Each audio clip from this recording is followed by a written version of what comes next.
There's this very popular saying that people live by, and it's more like, everything you see online is fake, fake cars, fake booties, fake trips, fake man, and all that, yada yada yada yada yada yada. Trust me, I used to be one of those people that would say that line, and I believe the main reason why we use that line is to more like compensate ourselves. Maybe you've not achieved a certain thing, or you've achieved a certain thing, but you just want to sound like a motivational speaker. So you go around telling people, don't believe everything you see online. Don't let social media pressure you. That's a given. No, I'm not here to say it's a lie or it's not a lie. I'm here to tell you most things you see too on social media are very true. You see those cars they are buying, they are real cars. Not everybody is going to pay for shows. You see those trips they are taking, they are real trips. Not everybody's putting out backdated or be outdated pictures for you on social media. But what I'm here to do today is to let you know that you don't need to have its pressure. You don't need to let it pressure you. My dear, do your life and live your life. Every day someone has something about social media that is out there, quote and unquote, to pressure you. But that's not what the essence necessarily is. You need to learn to build your army, you need to learn to build your guard, and you need to ensure that you have it covered. Sometimes a lot of things you see on social media is true. The whole Bentley, the whole trips, the whole knacks, everything is right there real. I think it's really selfish and it is very proud. It's very silly of you to always assume somebody's out there trying to fish you, somebody's out there trying to make you feel like your life is not better or you're not making any progress. My dear, come off that high horse. All right. It's a given that it happens to me too. It used to happen to me when I come on social media and I feel some certain kind of way.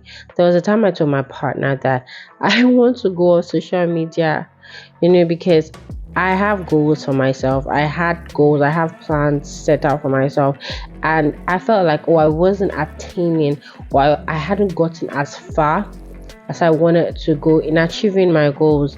So whenever I go on social media and I see somebody that I know that has done it, and I'm like, oh, why haven't I been able to do this? Blah blah blah. But now the person doing it in no way stops me from doing it. So because you went to Dubai doesn't mean that you're the last Nigerian that went out to Dubai. Because you're having trips here, trips there, money here, money there, shows here, shows there, and the whole following and likes doesn't stop me from attaining these things. But I'm just going to tell you, put your priorities right.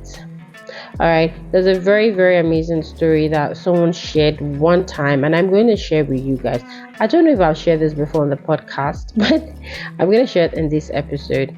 So there is this man, he owns a restaurant and he has 100 guests. So this 100 people come to his restaurant every day. They eat in his restaurant. They're living la vida loca, enjoying everything. Mind you, he's the only restaurant in that area. So it means everybody in that area comes to eat at his place. So this also means that there are days he can't accept customers. There are days that probably you have to book ahead of time. So it kind of limits the amount of people that come there, in the sense that maybe people outside the community, outside that area, might think of, well, let me get another option. So he's been training this staff of his, this staff is his best staff, and then this staff decides to start his own business, selling the same thing, selling the same food, same everything, and he's right beside his boss. So in case you're not understanding, his former boss his restaurant is very close to that of his former boss. So which means the 100 people that come to his former boss's restaurant, now have to be divided, in the sense that, if that place is filled up, I have an option, I have a second option. Now, there are two outlooks in this. The boss can decide to get pissed, angry, oh, he's taking my ideas, he's taking my customers, or the boss can look at it this way. Oh, we're in a community limit of 100 persons, which means that the outside other communities can't come into my restaurant. But with my guy opening close to me, it means we can accept more people from the communities. I don't know if you're getting my point. I don't know if you understood that. The summary of this is the sky is big enough to contain a whole lot of people. There was something that I saw on a friend of mine's story recently, and she said, God has called you to do certain things, right? Now, the fact that God has called you to be a pastor, irrespective of the fact that we have a lot of churches, it doesn't mean you're not going to have congregation. The fact that God has called you to be a caterer, because people are learning to cook every day on YouTube, or because people have food businesses, doesn't mean that people will not patronize you. You're going to appeal to your own customers. So whenever you go online again and you see your friends, you see your friends attaining certain heights and you feel like, why am I still here? You need to know that, okay, what do I need to do to move from A to Z, from A to B, or from A to C? All right, this is not the time to compare what Neka is doing to what Demilade is doing, to what Chika is doing, to what Ebon is doing, to what Dumebi is doing. It's time to understand your own self. A woman I look up to very well and very highly, Ibukwa Woshika, said, everybody has their own timing. You have your own timing.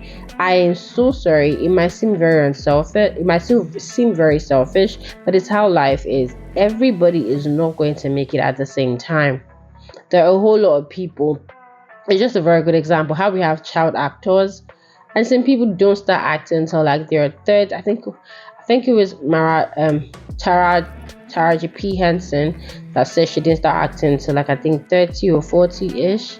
I really don't know the story, but I know she started acting not early. Do you get? She didn't make her break early, rather. Okay, so there's a time and there are seasons, and we need to understand that this rule cannot be broken.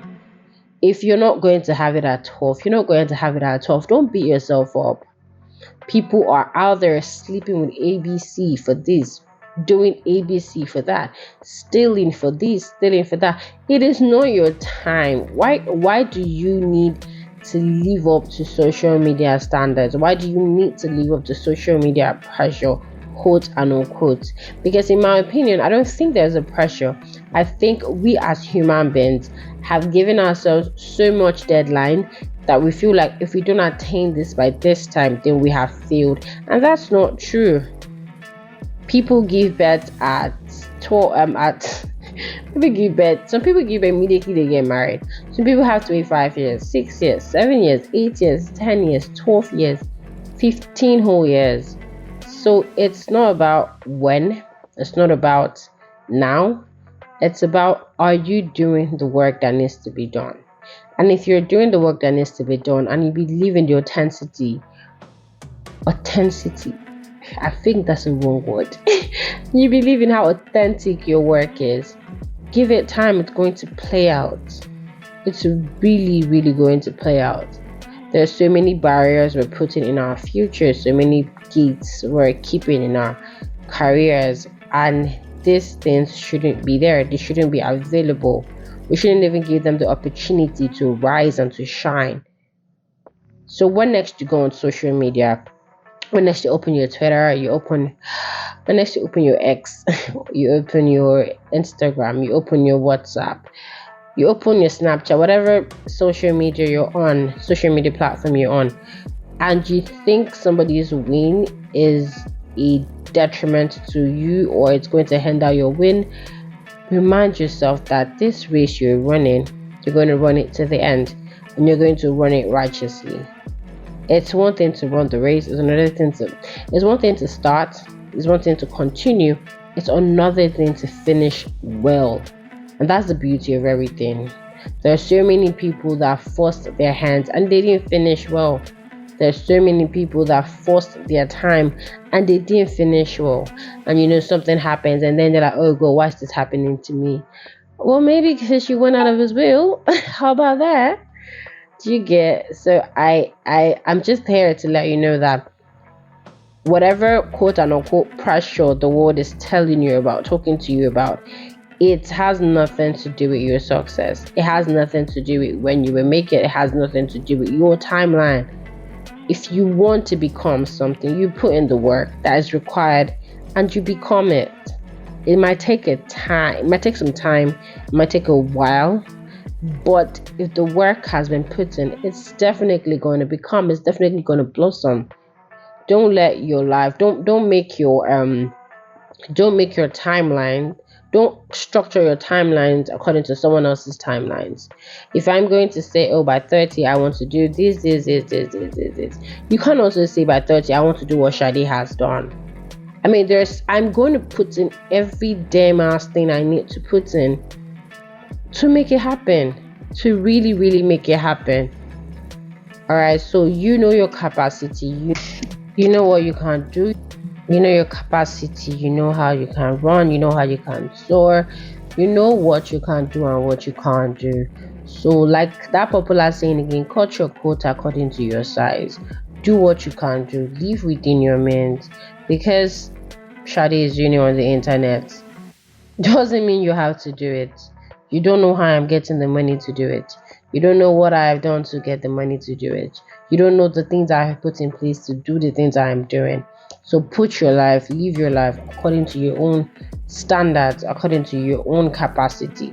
And trust me, by the time you get to that point where you live within your means, cutting your coat according to your size, not letting whatever you see on social media influence you to do what you know you can't do, your life will be what I call easy busy squeezy something. I've forgotten it. I used to hear it like before, but I've forgotten how it sounded like, or what it was like, or what it is actually. Well, we have come to the end of today's episode, and I really do hope that you liked it. And if you did like it, please share, comment, go to my Instagram, leave some comments. You can also reach out to me on Instagram, Twitter, email, whatever means is okay for you. And if you have my personal WhatsApp number, my WhatsApp line, please reach out to me on WhatsApp. Let me know how this helped you and how this made you feel. Contradictory terms, contradictory opinions, that's very fine with me. I'm ready to receive them all. And we have again come to the end of today's episode. I do love you all so much. Thank you for listening. Thank you for sharing. Thank you for making me part of this family and being part of my family too. I love you all and I wish you all long life, peace and prosperity. And I do pray that God grants us all longevity. Bye everyone.